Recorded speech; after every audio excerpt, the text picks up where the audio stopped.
اللہ آپ کو سلامت رکھے. دعائے خیر کر دیں جی, دعا کر دیں. آپ چپ نہیں کر رہے تو میرا خیال ہے یہیں ختم کر دیں اجتماع کو, چونکہ میں تو آپ سب سے گناہگار ہوں جتنے آپ بیٹھے ہیں, پر مسجد کا ادب بہت زیادہ ہے. یہ اللہ کا گھر ہے. بیٹا آپ بیٹھ سکتے ہیں, ویسے مشکل نہیں کوئی بھی, لیکن اللہ جانے آپ کیوں نہیں بات سمجھنے کو تیار ہو رہے کہ آپ کے جو پیچھے لوگ ہیں وہ تکلیف میں, اور یہ تقریر بڑی مختصر سی ہونی ہے, آپ کو زیادہ تھکنا نہیں پڑے گا انشاءاللہ. چند ایک باتیں ہیں. مجھے تو بزرگ بٹھا رہے تھے, لیکن میرا اصرار یہ ہوتا ہے کہ ایک بندہ بھی ہمارا انتظار نہ کرے, جو آئے ہیں وہ بات سنیں جلدی سے, اور لوگ اپنے اپنے معاملات میں بعد میں مصروف ہو جائیں. چلیں جی ماشاءاللہ, اللہ تعالیٰ نے خیر کیا ہے, کچھ بہتری. اب ایک دفعہ بلند آواز سے درود شریف پڑھیں. صلاۃ والسلام علیک یا رسول اللہ وعلی آلک واصحابک یا حبیب اللہ. صلاۃ والسلام علیک یا نبی اللہ وعلی آلک واصحابک یا نور اللہ. عزیز دوستو, میں یہ عرض کر رہا تھا کہ اللہ تعالیٰ نے نبی پاک علیہ السلام کے اخلاق کی تعریف کی ہے. ہمارے زمانے میں یہ رویہ ہو گیا ہے کہ اگر اخلاق کی, کردار کی کوئی بھی بات کی جاتی ہے تو لوگ سمجھتے ہیں شاید یہ ایک, بیٹا آپ دو لوگ رہ گئے ہیں, یا تو آپ بیٹھ جائیں, پیچھے آپ کے سب اشارے دے رہے ہیں, آپ مہربانی کریں نا یار, میں نے تو کبھی اتنا ٹائم ہی نہیں لگایا جلسہ سیدھا کرنے میں, یہاں تو بڑی مشکل ہو گئی. اللہ آپ کو برکت دے, آپ تو بڑے پیارے لوگ ہیں, آئے سارے پیار سے, پر وہ پیار میں جیتنا چاہ رہے ہیں ایک دوسرے سے. حالانکہ پیار میں جو مزہ ہارنے کا ہے نا,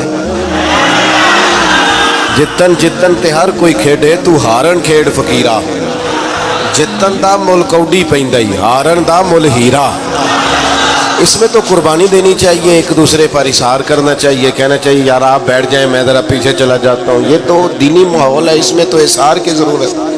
بہرحال عام دام برسر مطلب, ہمارے ہاں لوگ سمجھتے ہیں کہ اخلاق کی بات کی جائے تو شاید یہ بڑا عام سا سادہ سا کوئی عنوان ہے. حالانکہ یاد رکھیے گا نبی پاک علیہ السلام نے فرمایا ہے, میں مکارم اخلاق کی تکمیل کرنے کے لیے دنیا میں آیا ہوں. فرمایا میں اخلاق ہی کو تو مکمل کرنے آیا ہوں. اور نبی پاک علیہ السلام نے اخلاقی رویوں پر بہت زیادہ زور دیا ہے. حضور علیہ السلام فرماتے ہیں کہ قیامت کے دن میرے سب سے زیادہ قریب وہ شخص ہوگا جس کا اخلاق زیادہ اچھا ہوگا. ہمارے ہاں لوگوں نے اخلاق کا معنی بھی اپنی مرضی کا کیا ہوا ہے. بعض لوگوں کا خیال ہے کہ صرف میٹھا بولنا ہی اخلاق ہے. حالانکہ میٹھا بولنا بھی اخلاق ہے, لیکن صرف میٹھا ہی بولنا اخلاق نہیں. میٹھا تو لوگ اپنے مطلب کے لیے بھی بولتے ہیں. میٹھا تو اس لیے بھی بولتے ہیں کہ مجھے اب کام پڑ گیا, اور بعض لوگوں کی ٹریننگ ہوتی ہے اس لیے وہ میٹھا بولتے ہیں. آپ کسی بہت بڑے شاپنگ مال پہ چلے جائیں تو وہاں جو سیلز مین ہوتے ہیں ان کی ٹریننگ ہوتی ہے کہ انہوں نے بولنا ہی میٹھا ہے. گاہک جتنی مرضی تلخی کرے وہ تلخ نہیں ہوتے, میٹھا بولتے ہیں. بعض لوگوں کی ٹریننگ ہوتی ہے امیر سے میٹھا بولتے ہیں, غریب سے میٹھا. تو یہ اخلاق نہیں, یہ تو انہوں نے کچھ دیر کے اپنے آپ کو سمجھایا ہے, قائل کیا. یاد رکھیے گا صرف میٹھا بولنا اخلاق نہیں بلکہ سچ بولنا اخلاق ہے. صبر, تحمل, بردباری, وفاداری اور بلند ترین اخلاق کا مالک وہ بندہ ہوتا ہے جو خوددار ہوتا ہے, کسی دنیا دار کے سامنے ہاتھ نہیں پھیلاتا. اللہ تعالیٰ نے جو اسے دیا ہوتا ہے اس پر راضی رہتا ہے.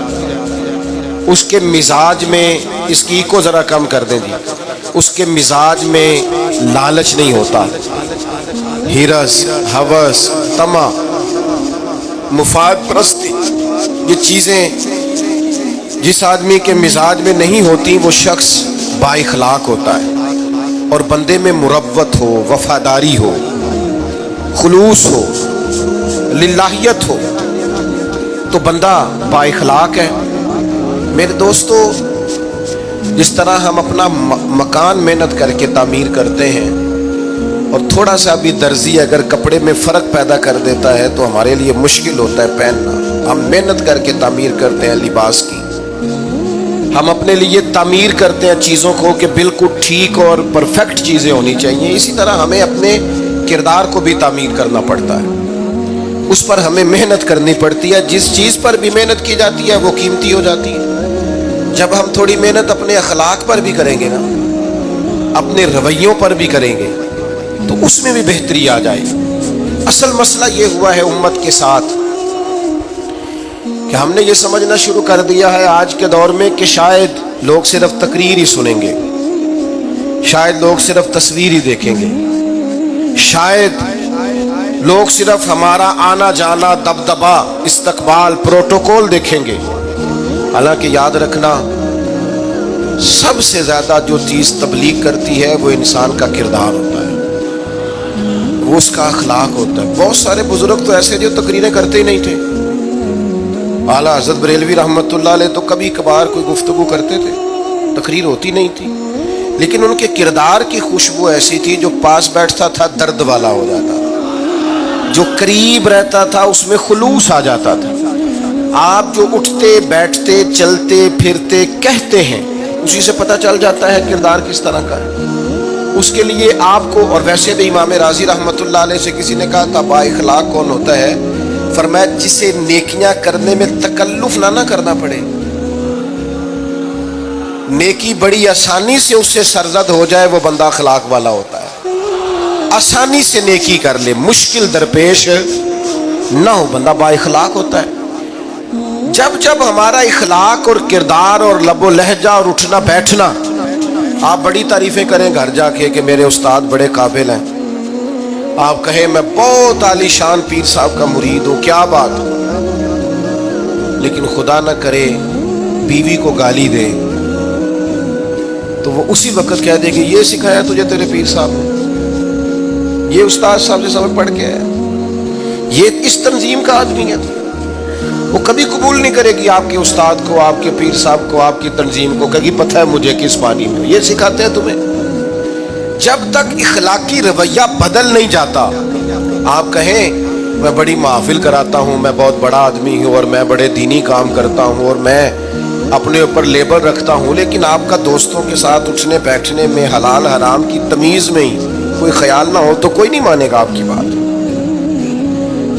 ہمارے ہاں سنت شریعت کا بھی ہم نے اپنی مرضی کا نام رکھ لیا نا. میں نے الحمدللہ زندگی میں داڑھی نہیں کٹوائی, مجھے کبھی خط بھی نہیں کرانا پڑا, شروع سے رکھی ہے. اور امامہ تو اب ایسے محسوس ہوتا ہے طبیعت کا حصہ بن گیا ہے. یہ عظیم سنتیں ہیں رسول پاک کی. میری طرح کے ایسے لوگ بھی پہن لیں جو بالکل خوبصورت نہیں ہوتے تو داڑھی پگڑی سے وہ بھی کبھی کبھی اچھے لگنے لگ جاتے ہیں, لیکن صرف داڑھی اور پگڑی حضور کی سنت نہیں. یہ بھی آپ نے سچ غور کرنا ہے اس پر بھی. صرف دین کا لباس پہننا ہی حضور کا طریقہ نہیں.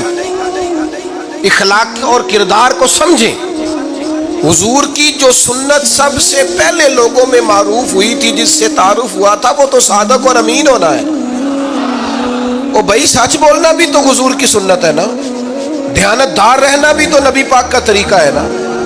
آپ صرف ایک مخصوص لباس پہن لیں فقط اور باقی چیزوں سے آپ آزاد ہو جائیں گے. ہو سکتا, میں اکثر کہتا ہوں کہ مسواک لے کر دانت صاف کرنا بھی حضور کی سنت ہے اور دل صاف رکھنا بھی حضور کی سنت ہے. صرف مسواک والی سنت پہ غور ہے. ترمذی میں حدیث ہے, حضور علیہ السلام نے فرمایا اے انس ہے میرے بیٹے, تم سے ہو سکے تو صبح اس حال میں کرنا کہ تمہارے دل میں کسی کا بغض نہ ہو. اور حضور فرمانے لگے یہ میری سنت ہے. صبح اٹھتے ہی پہلے دل کو ٹٹولنا, اس میں کسی کے لیے عداوت نہ. اخلاقی رویوں پر توجہ دینے کی ضرورت. ہم میں سے نا بہت سارے لوگوں کی شان ہوتی ہے, پیر صاحب کی, علامہ صاحب کی, استاد ہوں, میں ٹیچر ہوں, میں پڑھا لکھا ہوں, میں مالدار ہوں, میں گھر کا بڑا ہوں. ہم خود بخود اپنی کوئی نہ کوئی شان بنا لیتے ہیں. کوئی آپ کی کسی نسبت سے عزت کرے تو اچھی بات, ہم خود بخود اپنی کوئی شان بنا لیتے ہیں, پھر ہم عزت کا مطالبہ کرتے ہیں. نتیجہ کیا نکلتا ہے؟ نتیجہ یہ نکلتا ہے جہاں ہمیں احترام کرنا چاہیے وہاں بھی ہم احترام کر نہیں پاتے۔ وہ میرے دوستو یاد رکھو، سیدہ عائشہ صدیقہ رضی اللہ تعالیٰ عنہ فرماتی ہیں نبی پاک علیہ السلام جتنی دیر گھر رہتے تھے نا، گھر کا کوئی نہ کوئی کام ہی کرتے رہتے تھے۔ کوئی حرج والی بات ہے اگر آپ ہر مطلب گھر میں جا کے بیٹھ کے اتنا لمبا سفر طے کر کے آئے لیکن اندر جا کے بیٹھتے ہی کہا پانی کا گلاس لاؤ، بھئی آپ بھی تو لے سکتے ہیں، کوئی حرج والی بات ہے؟ یہ باتیں کرنے کرانے کی ہیں کہ خود سے کام کر لینا سنت ہے؟ آپ نے 2 منٹ لگائے ہیں اور آپ نے کسی پر روک ڈال کے آپ فارغ ہو گئے۔ اخلاقی رویوں میں سب سے زیادہ ضروری تو دوسرے کا احساس کرنا ہوتا ہے۔ اخلاقی رویوں میں سب سے زیادہ حاجت تو دوسرے کی تکلیف اور شدت کا احساس کرنے کی ہوتی ہے۔ میرے صاحب فرمایا کرتے تھے 10 منٹ کیوں انتظار کراتے ہو لوگوں کو؟ تم نے ممبر پہ کہا تھا میں 2:15 بجے جماعت کراؤں گا، 2:16 کیسے ہوئے؟ تمہیں اس کا پاس ہونا چاہیے تھا، تمہیں خیال ہونا چاہیے تھا کسی شخص کو کسی وجہ سے کوئی تکلیف، کوئی کسی اذیت کا شکار کیوں ہو، کوئی پریشان۔ میں اب تو الحمدللہ آپ اتنی بڑی تعداد میں آ گئے کہ جگہ آپ کے لیے مشکل ہو گئی، ورنہ شروع میں جب میں محافل کا ٹائم دیتا تھا تو میں وقت پہ چلا جاتا تھا۔ اگر کسی سے کہا نا کہ 6 بجے آئیں گے تو 6 بجے چلے گئے، وہ کئی والی کار والے پوچھتے سن تسی آ بھی گئے ہو، تو میں کہتا سانو تسی ویلے سمجھ لو، ہمارا مزاج نہیں ہے نا جی۔ بلکہ ایک تقریب میں مجھے دعوت دی گئی تو اس پہ لکھا تھا 6 بجے، تو میں وہاں پہنچا تو میزبان بھی نہیں آئے تھے۔ مجھے بتائیں شادی کا کارڈ سارا خاندان بیٹھ کے لکھتا ہے نا، روانگی برات 1 بجے، 1 بجے جاتی ہے برات، مشترکہ جھوٹ بولا سارے خاندان نے، یہ رونے کی بات ہے، ہنسنے کی تھوڑی ہے۔ مسلمان اور جھوٹ بولے، مشترکہ طور پہ کہا یہ جھوٹ ہے۔ محفل ہوگی بعد از نماز عشاء، تو ختم کب ہوگی یہ بھی تو بتائیں۔ آپ نے قوم کو تو ایک شخص کا بتایا تھا کہ فلاں صاحب خطاب کریں گے، یہ مقامی قومی عالمی شہرت یافتہ، یہ کہاں سے آ گئے؟ کیوں تکلیف دی گئی؟ بلکہ ہم نے تو منصوبہ بندی کی ہے کہ لوگ ہمارے جلسوں میں نہ آئے۔ ستایا اتنا ہے، ایک جگہ پہ میں حاضر تھا تو 1:30 بجے مجھے مائک دے رہے تھے، اب تو میں جاتا نہیں ہوں، رات کو چھوڑ دیا ہے۔ 1 بجے رات کو مائک دے رہے ہیں تو نقیب بیچارہ رٹی رٹائی بات کر رہا ہے، کہتا ہے بلا تاخیر۔ میں نے کہا ابھی بھی بلا تاخیر ہے، کر لو تھوڑی تاخیر، خدا کے بندوں ختم کرو، آدھے گھنٹے میں مسئلے کی سمجھ آ جاتی ہے، ایک پیغام دو، بات ختم ہو گئی۔ اتنا الجھاؤ اور اتنا بات کو کھینچنے کا معنی کیا؟ اپنے رویوں کے اندر میں چلا گیا 6 بجے تو میزبان صاحب بھی نہیں آئے تھے، تو وہ تقریب کب شروع ہوئی؟ 9 بجے۔ تو میں نے ان سے کہا غور سے دیکھ لو کہیں میں تو نہیں الٹا پڑتا رہا، 9 اور میں 6 سمجھتا رہا ہوں۔ یہ چھوڑے ان چیزوں کو، اپنی زندگی میں آپ نظم پیدا نہیں کریں گے تو کوئی کام کیسے کریں گے؟ حضرت حکیم الامت مفتی احمد یار خان صاحب نعیمی رحمت اللہ علیہ، مفتی صاحب رحمت اللہ علیہ جب جمعے والے دن الحمدللہ کہتے تھے نا تو پورا 1 بجا ہوتا تھا۔ لوگ گھڑی کو کہتے تھے تو غلط ہو سکتی ہے، پر مفتی صاحب پورے ٹائم پہ الحمدللہ کہتے ہیں۔ بلکہ ان کے بارے میں معروف ہے کہ وہاں ایک ذمہ دار تھا، بھینسوں کا دودھ دھوتے ہیں نا دیہاتی لوگ، تو عصر کی اذان سے 5 منٹ پہلے مفتی صاحب مسجد تشریف لے جاتے۔ یہ اخلاق ہے، یہ آپ کا رویہ ہے، یہ آپ کا انداز ہے۔ عصر کی اذان سے 5 منٹ پہلے جاتے تھے، جا کے وضو بنانا پڑے تو سنت ادا کر کے بر وقت نماز میں شامل ہو جائیں۔ تو مفتی صاحب گزر جاتے تو وہ ذمہ دار اپنے بیٹے سے کہتا کہ اب آپ نا بچے کو چھوڑیں بھینس کے نیچے تاکہ ہم بھینسوں کا دودھ دھوئیں۔ تو ایک دن وہ بیٹا کہنے لگا ابا جی ابھی تو یہ سورج کھڑا ہے، عصر کا ٹائم کہاں ہوا ہے؟ تو کہنے لگا تم چھڑ دے کٹا، مفتی صاحب لنگ گئے نہیں، ٹائم ہو گیا ہے۔ یہ ہمارے بزرگوں نے ہمیں رویے سکھائے۔ آپ نظم والے ہوں، اخلاق والے ہوں، سچائی والے ہوں، دیانتداری والے ہوں، دوسروں کا خیال رکھیں، کسی کو تکلیف نہ ہو ہماری وجہ سے۔ پتہ ہے رسول پاک صلی اللہ علیہ وسلم کی بارگاہ میں آ کے عرض کیا گیا یا رسول اللہ یہ ہمارے امام صاحب بہت لمبی نماز پڑھاتے ہیں، صحیح حدیث میں موجود ہے، نماز ہی پڑھاتے تھے نا، قرآن ہی پڑھتے ہوں گے نا، کتنا اعزاز والا کام ہے۔ یا رسول اللہ یہ بہت لمبی نماز پڑھاتے ہیں۔ اللہ کے محبوب علیہ السلام نے بلا لیا، اور لفظ پتہ کیا ہے؟